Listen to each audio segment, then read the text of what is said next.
하나님 말씀을 봉독합니다. 마가복음 9장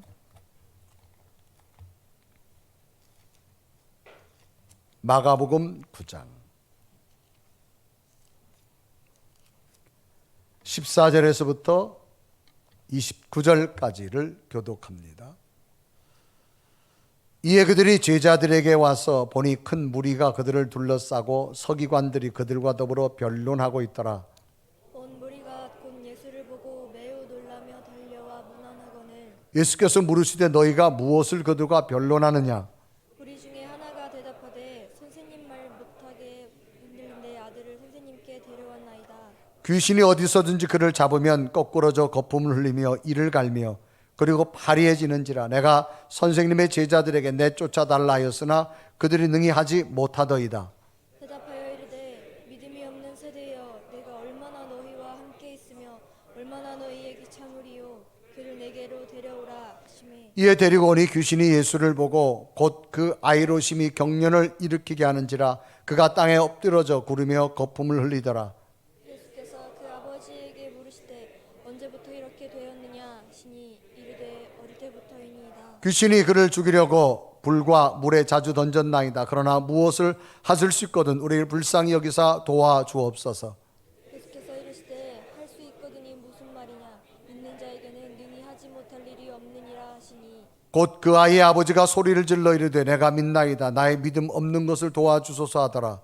예수께서 무리가 달려와 모이는 것을 보시고 그 더러운 귀신을 꾸짖어 이르시되 말 못하고 못 듣는 귀신아 내가 내게 명하노니 그 아이에게서 나오고 다시 들어가지 말라 하시매 귀신이 소리 지르며 아이로 심히 경련을 일으키게 하고 나가니 그 아이가 죽은 것 같이 되어 많은 사람이 말하기를 죽었다 하나. 예수께서 그 손을 잡아 일으키시니 이에 일어서니라. 집에 들어가심에 제자들이 조용히 묻자오되 우리는 어찌하여 능히 그 귀신을 쫓아내지 못하였나이까? 이르시되 기도 외에 다른 것으로는 이런 종류가 나갈 수 없느니라 하시니라. 아멘. 오늘 예배하는 여러분에게 하나님의 성령의 능력이 귀한 성전과 가정에 함께하기를 주님의 이름으로 축복합니다.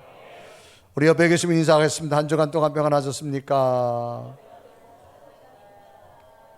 자, 마스크 사이로 더 기쁜 얼굴로 오늘도 당신을 보니까 참 기쁩니다. 시작.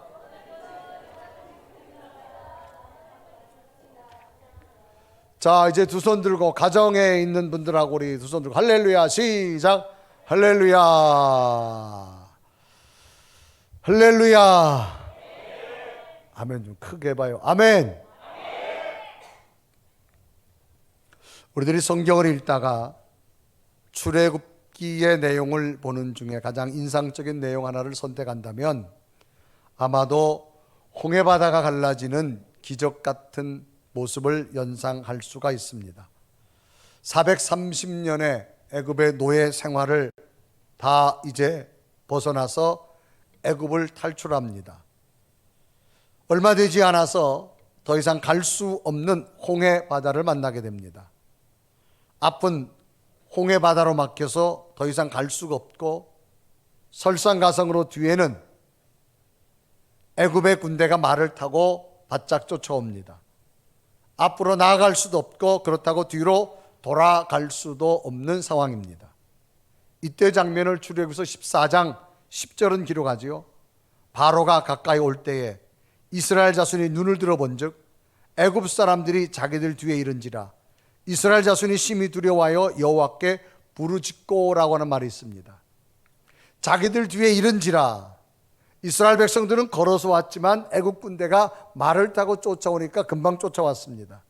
그래서 심히 두려워합니다. 두렵다는 말은 어떤 대상을 무서워하며 마음이 불안한 것을 두렵다 그렇게 말합니다. 심이란 말은 정도가 지나치다. 그러니까 굉장히 마음이 불안한 상태입니다. 앞에는 홍해바다가 있어서 나갈 수도 없고 가면 죽고 조금 있으면 애국 군대가 말을 타고 쫓아오기에 애국 군대 앞에 죽거나 붙잡혀 가야 될, 그러니까 굉장히 마음이 불안한 상태. 애국 군대가 바짝 다가오므로 죽음의 순간을 생각하기에 두려운 상태입니다. 이때 하나님께서는 모세에게 말씀합니다. 모세야, 두려워하지 마라. 네 손에 뭐가 있느냐? 지팡이 있습니다. 그 지팡이를 홍해 바다를 향하여서 내밀어라. 그러면 홍해 바다가 갈라지리라. 그래서 모세는 하나님 말씀을 듣고 지팡이를 손에 잡고 내밀었습니다. 그러자 큰 홍해 바다가 놀랍게도 갈라지게 되어 이스라엘 백성들이 모두 홍해 바다를 건너는 기적적인 사건을 경험합니다. 이때 장면을 출애굽기서 14장 21절은 기록합니다. 모세가 바다 위로 손을 내밀매 여호와께서 큰 동풍이 밤새도록 바닷물을 물러가게 하시니 물이 갈라져 바다가 마른 땅이 된지라. 여러분, 바닷물을 물러가게 했다 그랬어요. 여러분, 전적으로 하나님의 능력입니다. 하나님이 그 거대한 바닷물을 물러가게 한 겁니다. 그래서 이스라엘 백성들에게 생명의 길이 열렸고 살 수 있는 구원의 길이 열린 겁니다. 정말로 놀라운 기적의 현장이지요. 이런 모습을 때론 우리들도 삶을 살아가면서 사방이 막힐 것 같은 그런 상황에 놓일 때가 있습니다. 참으로 답답하고 암담하다라고 하는 상황을 놓일 때도 있습니다. 이런 때 갑자기 뜻밖의 사건으로 막혀있던 길이 열려질 때가 있습니다. 정말 답답했었는데, 암담했었는데 출구가 열려서 새로운 길을 볼 수 있는 겁니다. 그때 우리는 이런 말을 쓰지요. 이게 꿈이야 생시야 라는 말을 쓰면서 정말로 큰 기쁨, 큰 감격을 느낄 때가 있습니다. 이럴 때 그 기쁨과 감격이 얼마나 크겠습니까? 오늘 성경 본문도 이런 내용입니다. 한 가정에 일어난 일입니다. 귀신 들린 아들을 둔 한 아버지의 모습이 나옵니다. 귀신 들렸다는 얘기는, 이 귀신이라는 말은 사람이 죽은 뒤에 남아있는 넋이라고 말하고 영혼 또는 홀령이라 그런 말을 합니다. 정상적인 삶을 살아가야 하는데 귀신이 들어와서 정상적인 삶을 살지 못하게 만듭니다. 그러니까 아버지는 이 아들을 고치려고 많은 노력을 했을 겁니다. 결국 못 고치고 예수님의 제자들에게 달려온 겁니다. 그런데 제자들은 이 귀신 들린 아들을 고치지 못합니다. 그러자 당시 서기관들, 예수님을 하나님의 아들로 인정하지 않은 이 유대계 종교 지도자들은 제자들에게 말합니다. 너희들이 정말로 하나님의 아들을 믿는다면 너희들도 이 귀신 들린 아이를 귀신을 쫓아내야 될 것 아니냐. 그러니까 너희들이 믿는 예수님이 거짓일 거다. 혹시 예수님이 사기일 것이다. 이렇게 이야기합니다. 그러니까 제자들이 거기에 맞서서 아닙니다. 예수는 정말 하나님의 아들입니다. 하나님의 능력자입니다. 구원자입니다. 그러니까 서기관들과 이 제자들이 서로 변론하기 시작합니다. 이런 때 예수님이 산 위에 계시다가 산 아래로 내려오셨습니다. 보니까 제자들과 서기관들이 막 자기들이 옳다고 변론합니다. 그때 주님께서는 그 아이 때문에 고민하고 있는 그 아버지와 더불어 몇 마디 대화를 하시다가 그 아이 속에 있는 귀신을 쫓아내버립니다. 그리고 그 아이를 살리게 되어집니다. 그래서 마가복음 9장 25절에 기록하죠. 예수께서 무리가 달려와 모이는 것을 보시고 그 더러운 귀신을 꾸짖어 이르시되 말 못하고 못 듣는 귀신아 내가 내게 명하노니 그 아이에게서 나오고 다시 들어가라 말라 하심에 26절 보면 귀신이 소리 지르며 아이로 심히 경련을 일으키게 하고 나가니 그 아이가 죽은 것 같이 되어 많은 사람이 말하기를 죽었다 하니 27절에 보면 예수께서 그 손을 잡아 일으키니 이에 일어서니라. 주님께서 아이 속에 있는 귀신을 쫓아냅니다. 아이가 거품을 흘리면서 나가 자빠집니다. 사람들이 죽었다고 말합니다. 그럴 때 주님께서 아이의 손을 잡고 일어나라. 아이가 정상적으로 살아났습니다. 죽은 것 같았던 아들이 기적처럼 살아나게 되어졌는데 그 원인은 예수님께서 귀신을 떠나게 한 겁니다. 자, 고쳐주신 겁니다. 그런데 놀라운 것은 예수님께서는 이 아이를 고쳐주시기 전에 그 아버지와 대화하는 장면이 나옵니다. 그 아버지와 대화하면서 그 아버지의 무엇이 부족했고 그 아버지의 무엇이 채워졌음으로 말미암아 예수님께서는 그 아버지의 모습을 보시고 조금 전까지 절망 가운데 있던 이 가정에 이 아이의 귀신이 떠나감으로 정상이 되어지므로 가정에 큰 기쁨이 오게 되어졌는가라는 겁니다. 그래서 이 아버지에게 무엇이 부족했는가? 오늘 마가복음 9장 24절에 기록합니다. 곧 그의 아버지가 소리질러 이르되 내가 믿나이다 나의 믿음 없는 것을 도와주옵소서. 그러니까 예수님 보기에는 이 아이 아버지에게 뭐가 믿음이 없었어요. 주님이 원하시는 믿음이 아직 없었던 겁니다. 그래서 주님이 원하시는 믿음이 인정되어지자 놀랍게도 주님은 그 누구도 할 수 없었던 그 알 속에 귀신을 쫓아나게 되어지고 그 가정이 잃어버렸던 하늘의 기쁨을 주신 줄로 믿습니다. 오늘 우리의 삶을 살아가면서 인간의 힘이 강한 것지만 인간은 한계가 있습니다. 이 인간의 한계를 뛰어넘는 하나님의 기적 같은 일들을 우리는 모두가 원하고 소망합니다. 어떡할 때 이런 기적들이 인간이 할 수 없는 삶의 한계를 뛰어넘는 일들이 우리에게 하늘의 큰 기쁨으로 임할까? 오늘 주님은 이 아버지에게 어떤 믿음이 원하셨는가를 보면서 주님이 원하는 믿음 우리들도 잘 가지셔서 이 가정에 나타난 기적이 오늘 예배하는 여러분에게도 임하기를 주님의 이름으로 축복합니다. 그러면 주님이 원하는 믿음의 요소에는 어떤 것이 있었을까? 첫째는 뭐냐? 변론하지 말라는 겁니다. 따라합시다. 변론하지 말라. 따라합시다. 변론하지 말라. 주님은 변론하지 말라는 겁니다. 여러분, 변론이라는 말은 뭐예요? 사리를 밝혀서 옳고 그름을 따지는 것을 변론이라 그렇게 말합니다. 이것은 이렇고 저것은 저렇고 이것은 저렇고 자꾸 여러분 분석하고 따지는 걸 변론이라고 말합니다. 오늘 성경 본문의 시작은 예수님께서 6일 전에 가이사 빌립보에서 당신이 하나님의 아들이고 이제 곧 죽임을 당할 것이고 3일 만에 부활할 거라고 하는 것을 이야기합니다. 그래서 마가복음 8장 31절에 이르가지요. 인자가 많은 고난을 받고 장로들과 대제사장들과 서기관들에게 버림받아 죽임을 당하고 사흘 만에 살아날 것을 비로소 그들에게 가르치시니, 그리고 난 다음에 예수님의 제자 가운데 베드로와 야고보 요한을 데리고 높은 산 헐몬산에 올라갔습니다. 헐몬산에 올라가서 그곳에서 이제 예수님께서 앞으로 죽은 자 가운데 부활된 모습을 보여줍니다. 그러니까 제자들이 깜짝 놀랍니다. 그리고 부활하시고 난 다음에 거기서 중요한 메시지를 이제 가르쳐 주게 되어지는데, 그래서 마가복음 9장 2절에 기록합니다. 엿새 후에 예수께서 베드로와 야고보와 요한을 내리시고 따로 높은 산에 올라가셨더니 그들 앞에서 변향되사 그랬습니다. 그러면 왜 예수님께서는 많은 제자 가운데 3명의 제자들만 데리고 높은 산에 올라가셨을까? 여기는 영적인 교훈이 있습니다. 왜 다른 제자들에게는 보여주지 않고 이 3명의 제자만 데리고 가가지고 앞으로 부활해야 될 주님의 모습을 변형되게 보여주셨을까? 이 영적 교훈을 찾는다면 신앙의 높음을 위해서는 끊임없이 노력하고 도전해야 된다는 겁니다. 여러분, 높은 산을 올라가려면 힘이 듭니다. 높은 산에 올라가 땀을 흘려야 됩니다. 높은 산에 올라가서 주님은 보여주셨어요. 그래서 저는 신앙생활을 뭐에다 비유하느냐? 신앙생활을 저는 계단과 같다 그렇게 말합니다. 자, 지금 여러분이 앉아있는 곳하고 제가 있는 곳하고는 높이가 차이가 납니다.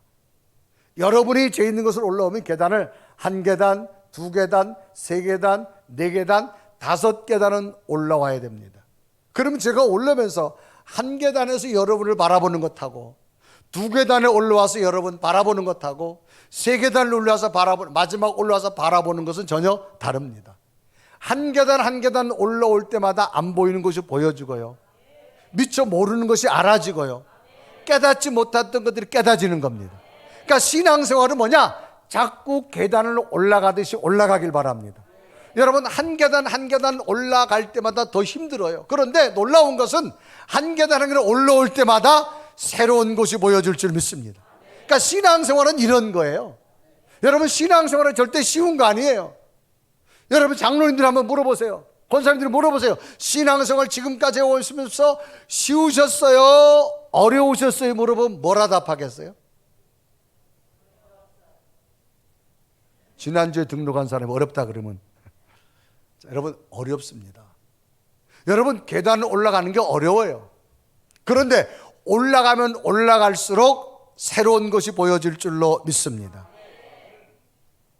그래서 주님께서 높은 산에 올라가서 앞으로 주님이 부활한 변형된 모습을 보여준 거예요. 그리고 난 다음에 산 아래 내려왔어요. 내려와 보니까 제자들과 서기관들이 막 네가 옳으니 내가 옳으니 뭐 이건 저렇고 저건 저렇고 막 변론하는 거예요. 이때 장면을 마가복음 9장 14절은 기록합니다. 이에 그들이 제자들에게 와서 보니 큰 무리가 그들을 둘러싸고 서기관들이 그들과 더불어 변론하고 있더라 라고 말합니다. 변론은 자꾸 분석하고 따지는 걸 변론이라고 말합니다. 제자들이 많은 사람에게 둘러싸여가지고 특히 예수님을 공격하는 서기관들이 막 제자들을 막 공격하면서 제자들이 거기에 대해 반론합니다. 제자들을 막 조롱합니다. 조롱받는 내용은 그런 거예요. 너희들이 믿는 예수가 정말 진짜라면 너희들도 귀신을 쫓아내야 될 거 아니냐? 왜 근데 너희들은 못 쫓아내냐? 그 말입니다. 그래서 마가복음 9장 18절에 이르고 하죠. 귀신이 어디서든지 그를 잡으면 거꾸러져 거품을 흘리며 이를 갈며 그리고 파리해지는지라 내가 선생님의 제자들에게 내쫓아달라 했으나 그들이 능히 하지 못하더이다라고 말합니다. 능히 고치지 못했다 그 말입니다. 변론의 발생은 제자들이 벙어리 귀신 들린 간질병으로 고생하는 이 어린아이를 고치지 못했기 때문입니다. 그래서 서기관들은 너희들이 고치지 못하는 걸 보고 너희들이 믿는 예수가 거짓이라고 말입니다. 막 공격하기 시작합니다. 조롱하기 시작합니다. 근데 제자들이 거기에 대해서 지금 대꾸하면서 아니다라고 변론합니다. 이럴 때 주님께서 변화산에서 내려오신 거예요. 이 변론한 장면을 보신 거예요. 그럴 때 예수님께서 뭐라 말하? 변론하지 말라는 겁니다. 거기에 대해 변론하지 말라는 겁니다. 그리고 한 사람이 예수님에게 다가옵니다. 예수님, 내 아들이 지금 귀신 들렸습니다. 당신의 제자들이 못 고쳤습니다. 어떻게 하면 좋겠습니까? 그래서 마가복음 9장 17절에 말합니다. 무리 중 하나가 대답하되 선생님, 말 못하게 귀신 들린 내 아들을 선생님께 데리고 왔나이다. 주님이 안 계셔서 주님의 제자들이 고쳐달라는 주님의 제자들이 못 고쳤습니다. 이제 당신이 고쳐주시기 바랍니다. 그러면서 이 아들을 어느 정도까지 했느냐? 귀신이 죽이려까지 했다는 말합니다. 그래서 마가복음 9장 18절에 말합니다. 귀신이 어디선지 그를 잡으면 거꾸러져 거품 흘리며 이를 갈며 그를 파괴지는지라 내가 선생님의 제자들에게 내쫓아달라 했으나 그들이 능히 못하더이다. 당신의 제자들이 못했다는 겁니다. 이제 제자들은 변론하기 시작합니다. 이런 때 주님께서 하신 말씀은 변론하지 말라는 겁니다. 그래서 마가복음 9장 16절에 이루어가죠. 예수께서 물으시되 너희가 무엇을 그들과 변론하느냐? 제자들 보고 변론하지 말라고 말합니다. 왜 그럴까요? 변론에는 능력이 나타나지 않기 때문입니다. 지금 제자들이 막 공격을 당해요. 막 조롱을 합니다. 당신이 믿는 하나님이 예수님이 거짓말을 하고 너희들이 고치지 못하지 않았냐 그 말이에요.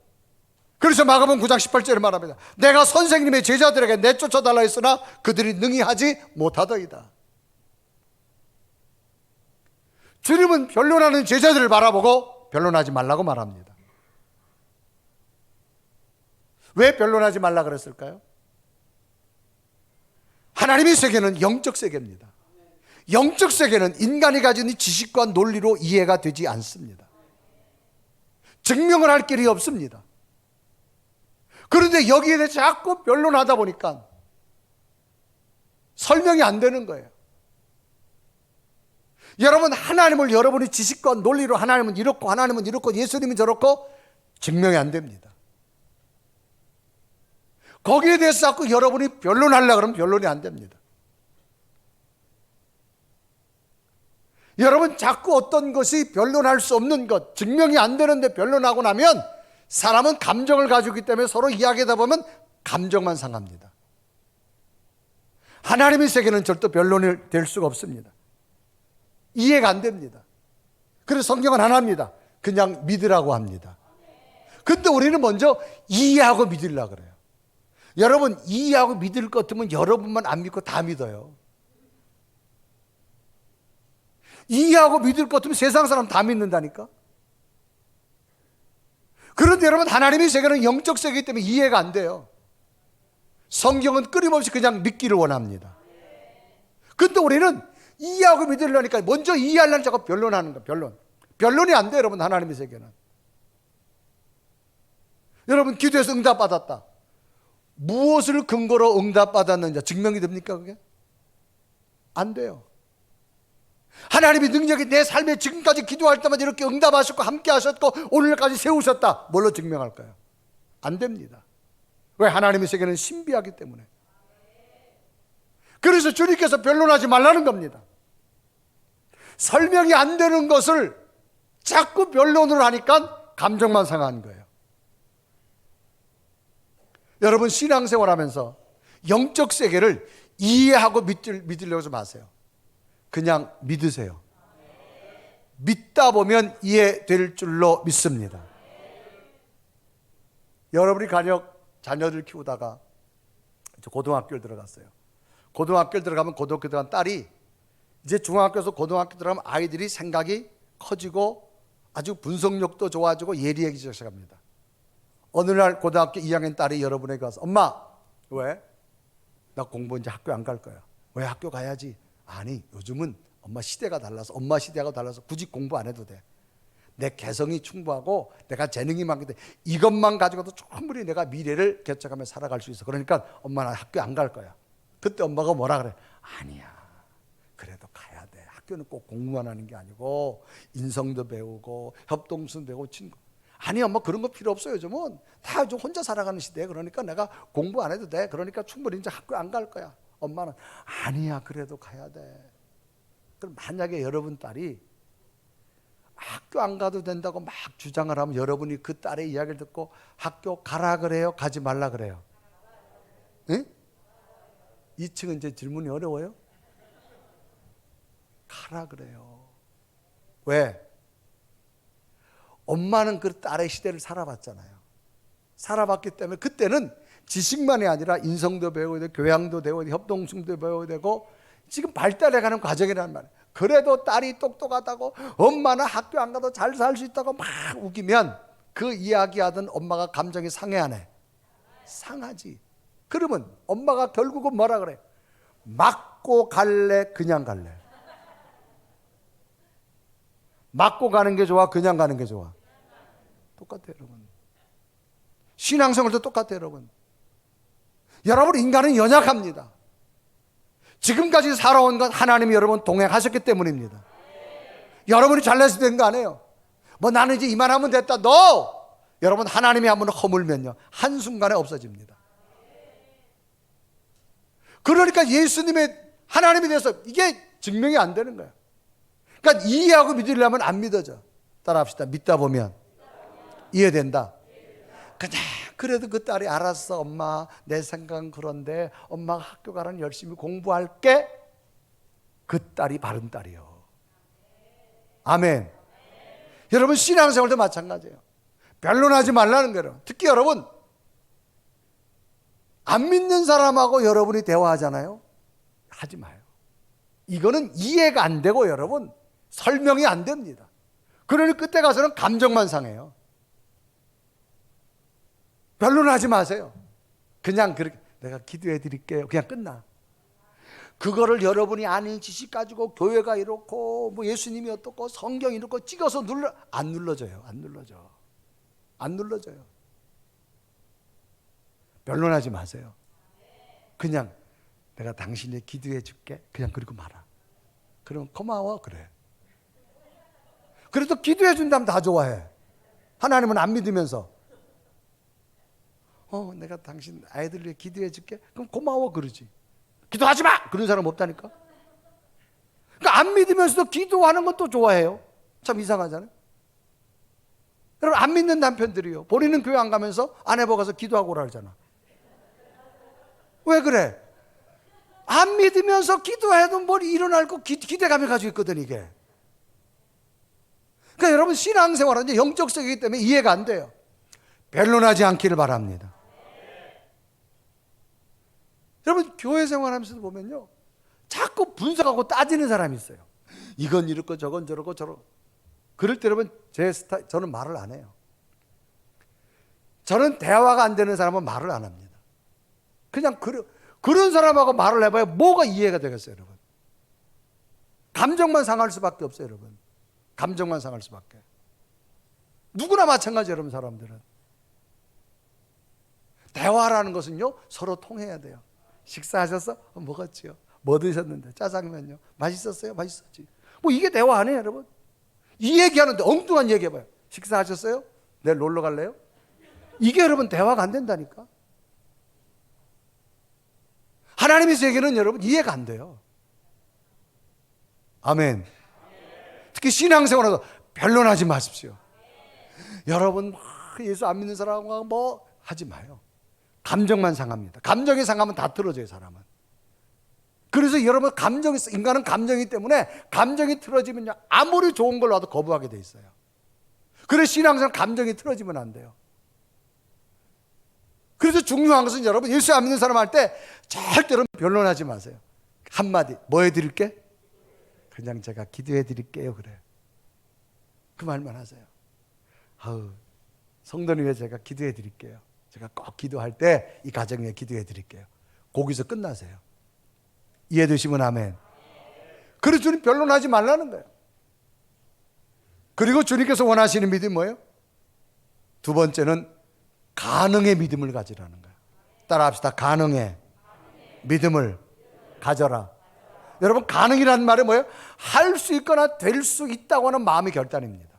이건 뭐냐? 하나님 안에서 될 수 있다고 하는 마음의 자세를 바꾸라는 거예요. 긍정으로 바꾸라는 거예요. 지금 예수님께서 원하시는 것은 분석과 따짐이 아닙니다.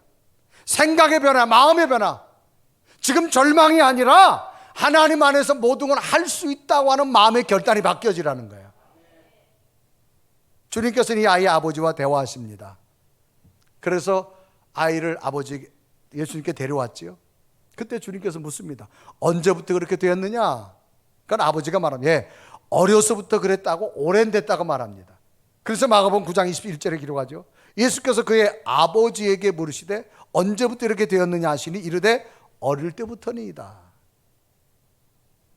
그리고 이 귀신의 장난이 얼마나 심한지 물과 불에 던져졌다고 말해요. 여러분 물과 불은 극과 극입니다. 그래서 여러분 쇠를 강하게 만들려면 뜨거운 물에 달겠다가 빨리 찬물로 갑니다. 이걸 계속 반복합니다. 그러면 쇠가 강해집니다. 그러니까 물과 불에 귀신이 죽이려고 자주 던졌다니 얼마나 고통스러웠다는 얘기를 의미합니다. 그래서 마가복음 9장 22절에 기록하죠. 귀신이 그를 죽이려고 불과 물에 자주 던졌나이다. 그러나 무엇을 할 수 있거든 우리를 불쌍히 여기서 도와주시옵소서. 그러니까 이 내 아들이 지금 귀신에게 오랜 시간 동안 물과 불에 거의 죽을 지경 됐다는 거예요. 그런데 이런 상황인데도 당신이 할 수 있겠느냐 이렇게 물어보는 거예요. 지금 이 아버지가 의심으로 섞인 말을 하는 거예요. 이럴 때 주님께서 뭐라 말해요? 그러나 할 수 있겠느냐고 말하지 말라는 거예요. 할 수 있다고 도전하라는 겁니다. 할 수 있거든이 아니라 할 수 있는 생각으로 바꿔라. 그러면 너에게 새로운 역사가 나타나리라. 그래서 마가복음 9장 23절 우리 한번 다 같이 읽습니다. 시작. 예수께서 이르시되 할 수 있거든이 무슨 말이냐? 믿는 자에게 능치 못할 일이 할 수 있을까이라고 아니고 할 수 있다고 선포하라는 겁니다. 그러면 믿으면 하나님의 능력이 너와 함께하리라. 그러자 아버지의 대답이 뭐라? 주님 믿습니다. 내게 이런 믿음이 없었습니다. 나의 믿음 없는 걸 좀 도와주시옵소서. 그래서 마가복음 9장 24절 다 같이 읽어요. 시작. 곧 그 아이의 아버지가 소리질러 이르되 내가 믿나이다. 나의 믿음 없는 것을 도와. 솔직하게 말하는 거예요. 주님 믿음 없습니다. 내게 믿음을 좀 도와주시길 바랍니다. 그러자 주님께서는 이 아버지 속에 믿음을 줍니다. 그리고 그 아버지에게 믿음이 있는 걸 확인한 다음에 주님께서 이 아이 속에 있는 귀신을 향해서 명령, 귀신아 떠나가라. 그래서 마가복음 9장 20절에 이르가죠. 귀신이 소리 지르며 아이로 심히 경련을 일으키게 하고 나가니 이 아이가 죽은 것 같이 되어 많은 사람이 말하기를 죽었다. 그때 주님께서 아니다. 아이의 손을 잡고 일어나라. 건강하게 일어난 줄로 믿습니다. 그래 27절에 기록하죠. 예수께서 그 손을 잡아 일으키시니 이에 일어나니라. 주님이 요구하심은 만약이 아니라는 거예요. 너무나도 분명히 할 수 있는 가능성을 가지라는 겁니다. 만약이 아니라 하나님 안에 믿으면 역사가 나타나는 생각의 변화서부터 가지라는 겁니다. 그리고 히브리서 기자는 믿음에 대해서 정확히 증명합니다. 믿음이 뭐냐? 보이지 않지만 보여줄 줄로 믿으라는 거예요. 바랄 수 없지만 바라질 줄로 이루어질 줄로 믿으라는 거예요. 그게 절대적 신뢰를 말합니다. 그리고 히브리서 기자는 믿음을 뭐라 말하느냐? 히브리서 11장 1절 다 같이 읽어요. 시작. 믿음은 바라는 것들의 실상이요 보지 못하는 것들에 아멘. 여러분 인생을 살아오면서 지금까지 여러분이 바라고 기도한 제목들이 다 있을 거예요. 가만히 보세요. 하나님이 믿음대로 거의 다 주셨어요. 믿어주시면 아멘. 그때는 그게 막연했는데 지나고 나니 하나님이 어느 순간에 이루어 주셨다라는 거예요. 여러분 기적 같은 능력을 보기 원하면 여러분 속에 주님이 하시면 가능할 것 같은 것이 아니라 가능할 줄로 믿는 믿음을 먼저 가지시길 바랍니다. 목회를 하다 보면 분석하고 따지는 성도가 있고 믿고 가는 성도가 있어요. 시간이 오래될수록 믿음이 점점 성장하는 성도가 있고 시간이 오래됐는데도 성장하지 않는 믿음을 가진 사람이 있어요. 특징이 뭐예요? 성장하는 성도는 그냥 믿고 가는 거예요. 근데 성장하지 않고는 자기 머리를 잡고 따지는 거예요. 분석하는 거예요. 믿음이 어떻게 생겼느냐? 오늘 성경은 그 아버지를 보세요. 주여 믿겠습니다. 나의 믿음 없는 걸 도와 솔직하게 고백하는 거예요. 큰 소리로. 그래서 주님께서는 그 아이 속에 있는 믿음을 던져주신 줄로 믿습니다. 여러분 오늘 우리에게 무엇이 필요할까요? 가능성을 가지시기 바랍니다. 나는 부족합니다. 나는 연약합니다. 하나님의 능력으로 이루어질 줄 믿는 가능성의 믿음을 가지시기 바랍니다. 여러분 지금 삶의 현장에 어떤 모습 걱정하지 마세요. 따라합시다. 하나님이 하시면 됩니다. 여기서 출발하십시오. 우리 가정도 우리 아이들도 내 비즈니스도 지금은 어렵지만 따라합시다. 하나님이 하시면 됩니다. 여기서 출발하시길 바랍니다. 그리고 어떻게 하느냐? 마지막 세 번째로 더 큰 믿음을 달라고 기도하라는 겁니다. 더 큰 믿음으로 간구하라고 말합니다. 이제 주님께서는 이 솔직하게 주여 나의 믿음 없는 것을 도와달라고 간구하고 있습니다. 그래서 마가복음 9장 24절에 기록하죠. 그 아이의 아버지가 소리질러 이르되 내가 믿나이다. 나의 믿음 없는 걸 도와주옵소서. 솔직히 말하면 주님 내게 좀 믿음 없는 걸 도와달라고 요청합니다. 주님께서는 솔직히 요청하는 그에게 믿음을 주신 줄로 믿습니다.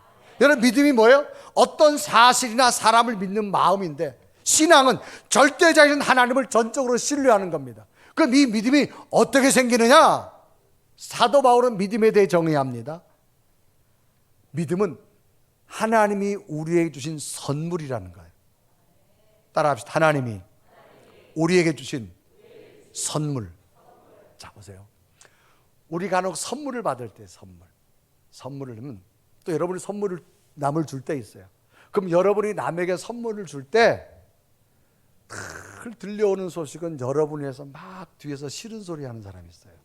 그 사람한테 초콜릿 하나라도 선물하나요? 안 해요. 어떤 사람 선물해요? 들려오는 얘기가 집사님 참 그러면 초콜릿 하나도 선물하고 싶어. 이해되시면 안 해요. 그러니까 누군가가 내 마음에 기쁨을 주는 사람에게 사람은 선물하고 싶어요. 누군가가 여러분을 부를 때 언니 불러봐. 갑자기 껌 하나라도 주고 싶잖아요, 여러분.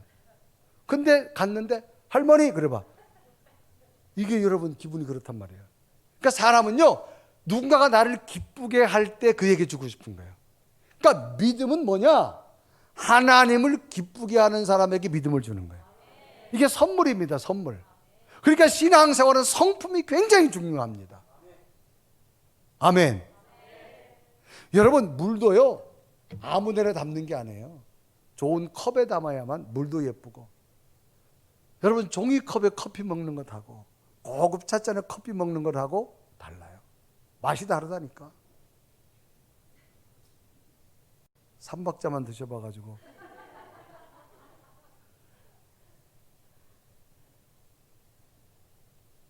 자, 에베소서 2장 8절 다 같이 읽어요. 시작. 너희는 그 은혜에 의하여 믿음으로 말미암아 구원을 받았으니 이것은 너에게 난 것이 아니요 뭐다? 하나님의 선물이다. 믿어주시면 아멘.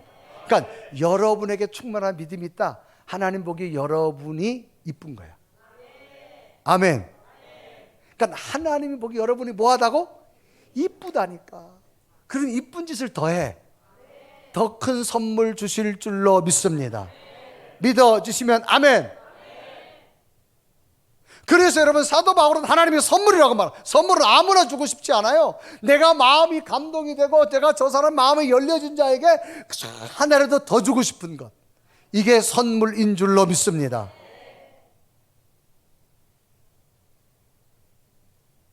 이 믿음을 위해서 기도하라는 겁니다.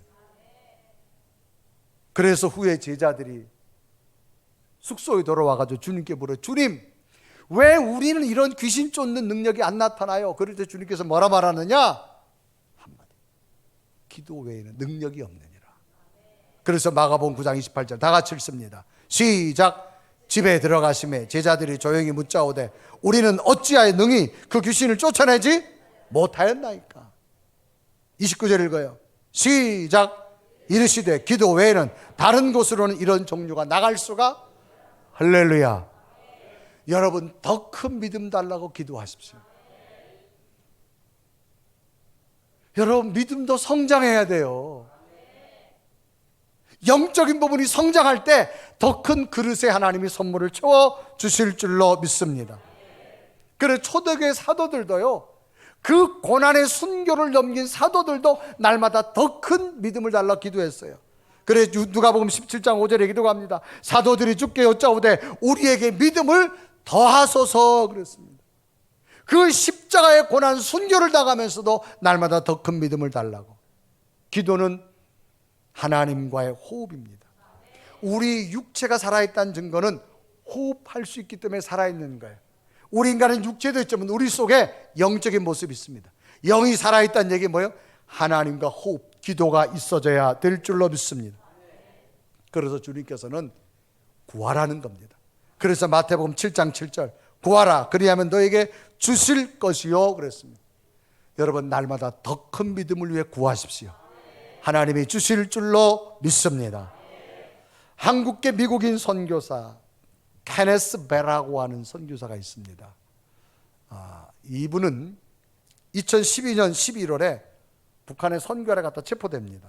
한국 전쟁 이후에 가장 오랜 기간 동안 735일 동안이나 억류됐던 분입니다. 이분을 이제 북한에서 기소를 하는데 법적으로 하나가 뭐냐? 반국가 모략 행위, 국가 전복 행위라는 겁니다. 그래서 이 배 선교사가 물었어요. 내가 어떻게 선교사인 내가 힘도 없는데 어떻게 당신의 국가를 내가 전복하겠느냐? 이게 무슨 죄명이 되느냐? 그렇게 물었어요. 그런데 북한 당국이 뭐라 말하는 거 하면 당신의 기도와 당신의 예배가 우리 북한을 전복시킬 수 있다고 하는 거예요. 아니, 당신들은 하나님도 안 믿는데 내가 기도한다고 당신의 국가가 전복되는 걸 어떻게 믿느냐 하니까 믿는다는 거예요. 그래서 당신은 이 북한을 전복시키는, 국가를 완전히 뒤집어 그런 능력을 가지고 있다고 하는 거예요, 여러분. 그래서 그것 때문에 당신을 법적으로 기소한다고 하는 거예요. 여러분, 하나님의 능력을 믿으십시오. 뭐 기도한다고 되느냐? 됩니다. 기도할 때 하나님의 역사가 이루어집니다. 하나님의 기적이 나타납니다.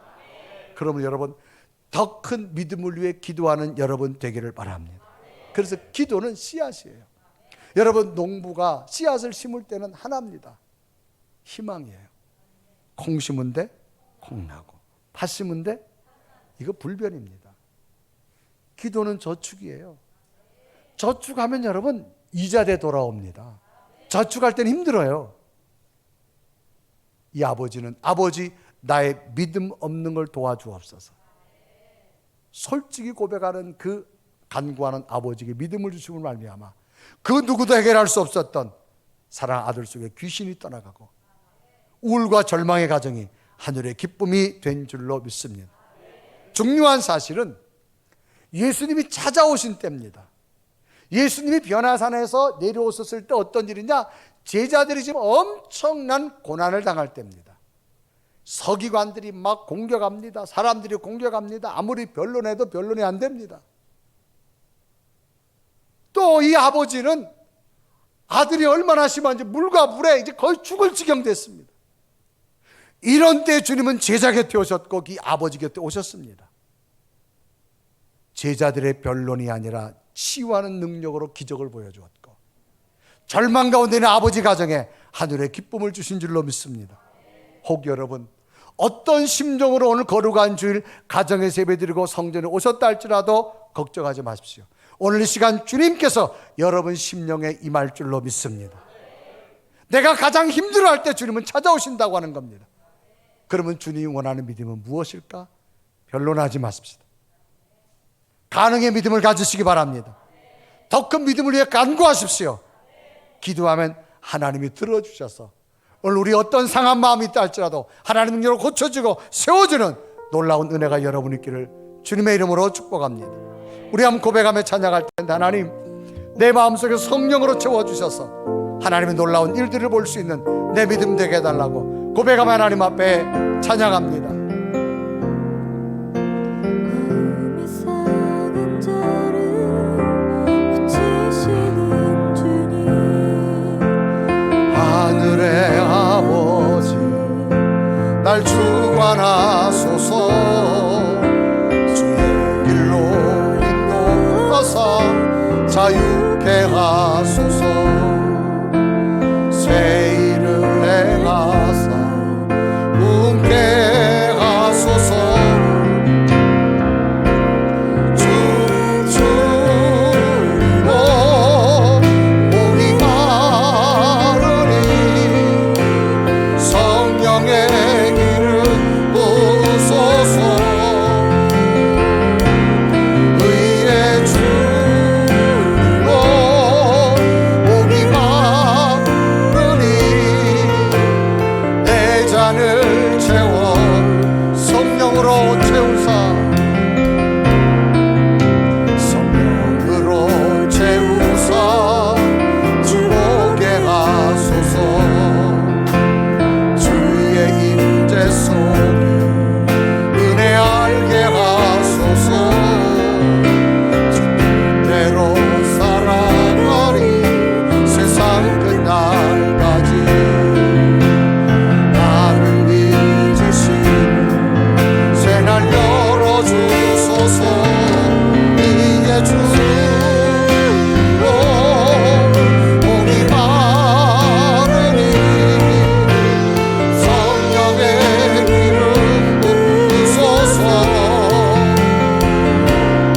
이제 주로 목이 마르니 내 잔을 채워 주소서. 우리 함 다 같이 두 눈을 감으시고, 하나님 오늘 우리는 목마름으로 왔습니다. 마음이 상한 모습으로 왔습니다. 오늘도 은혜의 선물을 내게 충만하게 채워주기를 원합니다. 성령으로 채우셔서 하나님의 임재 속에 성령의 기름 부어주셔서 의의 목마름이 하나님의 은혜로 채워지는 내 믿음 되게 하여 주옵소서. 하나님, 나는 이제부터 변론하지 않겠습니다. 가능의 믿음을 가지겠습니다. 더 큰 믿음으로 간구하겠습니다. 하나님의 기적을 볼 수 있는 우리의 믿음이 되게 해달라고 우리 고백하며, 주여 성령의 능력으로 나를 새롭게 하시고 귀한 가정에 기쁨을 주신 것처럼 우리의 가정의 삶에 하나님의 기적을 주시기 원합니다. 고백하며 기도드립니다. 살아계신 하나님, 건너을 난 주일날 잠든 예배자의 모습으로 예배드리며 하나님 앞에 달려왔습니다. 주님, 나를 새롭게 하시고 나를 강하게 하시고 하나님의 거룩한 영으로 충만하게 채워주시라고. 오 살아계신 하나님, 오 성령의 하나님, 간절히 원합니다. 나를 강하게 하시고 성령의 능력으로 기름 부어주셔서 하나님 날마다 새로운 영적 세계를 볼 수 있는 내 믿음 되기 원합니다. 하나님, 나를 새롭게 하여 주옵소서. 변론하지 않는 내 믿음 되기 원합니다. 가능의 믿음을 가지기 원합니다. 더 큰 믿음으로 간구하는 믿음 되어줘서 하나님께서 날마다 부어주시는 하나님의 영적 선물을 체험하게 하시고 깨닫게 하시고 발견하게 하시고 하나님의 기적을 보기 원합니다. 주여 주여 주여 간절히 원하오니 하나님 나를 강하게 하시고 하나님 영으로 충만하게 하시고 하나님 그대로 부어주시기 원하오니 하나님만이 나와 동행하시고 인도하여 주옵소서. 살아계신 하나님, 감사합니다. 오늘도 성령의 선물을 주심을 감사합니다. 은혜의 선물 주심을 감사합니다.